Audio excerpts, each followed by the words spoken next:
एक बहुत ही खूबसूरत और खुशहाल सल्तनत थी जिसका नाम सल्तनत कहकशा था। यहाँ के बादशाह सुल्तान आज़म अपनी राया में बहुत मकबूल थे। उनकी 3 बेटियां थीं जो अपनी अपनी अलग शख्सियत की वजह से मशहूर थीं। सबसे बड़ी शहजादी मिशाल बेहद बहादुर और समझदार थी, लेकिन उसे गुस्सा बहुत जल्दी आता था।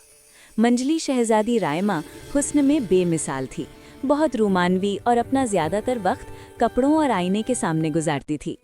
सबसे छोटी शहजादी ज़ोई बहुत शरारती, बेबाक और खाने पीने की बेहद शौकीन थी। उनकी मां के इंतकाल के बाद सुल्तान ने तीनों को बहुत नाज़ो-नहम से पाला था, लेकिन महल के सायों में एक दुश्मन छुपा बैठा था, सुल्तान का सौतेला भाई वज़ीर गफ्फार, जो अपनी बेटी सीमे को मलिका बनाना चाहता था। एक शाम महल में सुल्तान की सालगिरह का जश्न मनाया जा रहा था। सब लोग बहुत खुश थे कि अचानक वज़ीर गफ्फार मुस्कुराते हुए आगे बढ़ा। उसके हाथ में एक चमकती हुई सबज पत्थर वाली अंगूठी थी।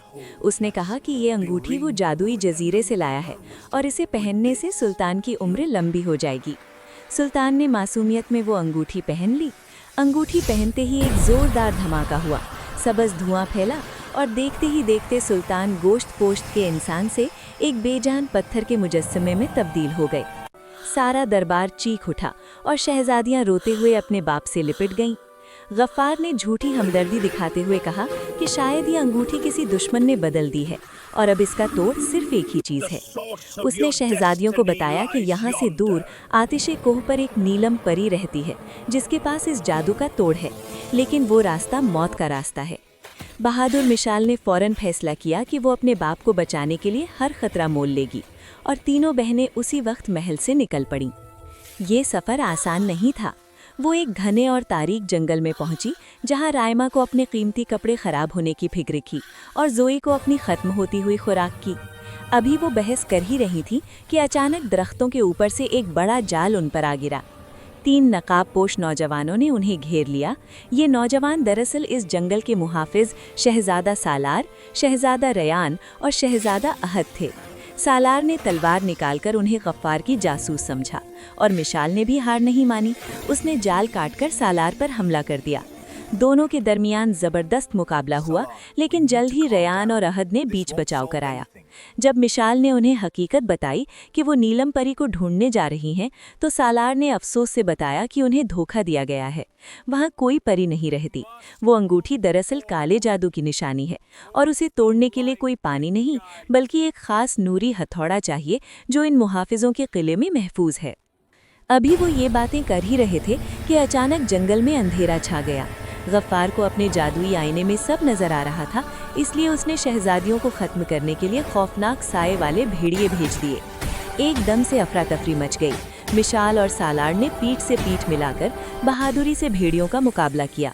ज़ोई ने अपनी गुलेल से अहद के दिए हुए धमाकेखेज गोले फेंके और रायमा डर के मारे इतनी ज़ोर से चीखी कि एक भेड़िया तो उसकी आवाज़ सुनकर ही बदहवास हो गया, जिसे रयान ने फ़ौरन ख़त्म कर दिया। सब ने मिलकर उन साएदार मखलूक को शिकस्त दी और फौरन नूरी हथौड़ा लेकर महल की तरफ रवाना हो गए। इधर महल में गफ्फार खुद को बादशाह ऐलान करने ही वाला था और ताज अपने सर पर रखने को था कि दरबार का दरवाज़ा ज़ोरदार आवाज़ से टूटा। तीनों शहजादियां और तीनों मुहाफिज अंदर दाखिल हुए। गफ्फार ने जादू करने की कोशिश की, लेकिन ज़ोई ने शरारत से एक केले का छिलका उसके रास्ते में फेंक दिया, जिस पर गफ्फार का पाँव बुरी तरह फिसला और वो गिर पड़ा। इसी मौके का फायदा उठाते हुए मिशाल आगे बढ़ी और पूरी ताकत से नूरी हथौड़ा सुल्तान के हाथ में पहनी अंगूठी पर दे मारा। एक तेज रोशनी हुई और अंगूठी टूटकर बिखर गई। अंगूठी टूटते ही सुल्तान पर से पत्थर का खोल उतर गया और वो दोबारा जिंदा हो गए। सच्चाई सामने आते ही गफ्फार और उसकी बेटी को कैद कर लिया गया।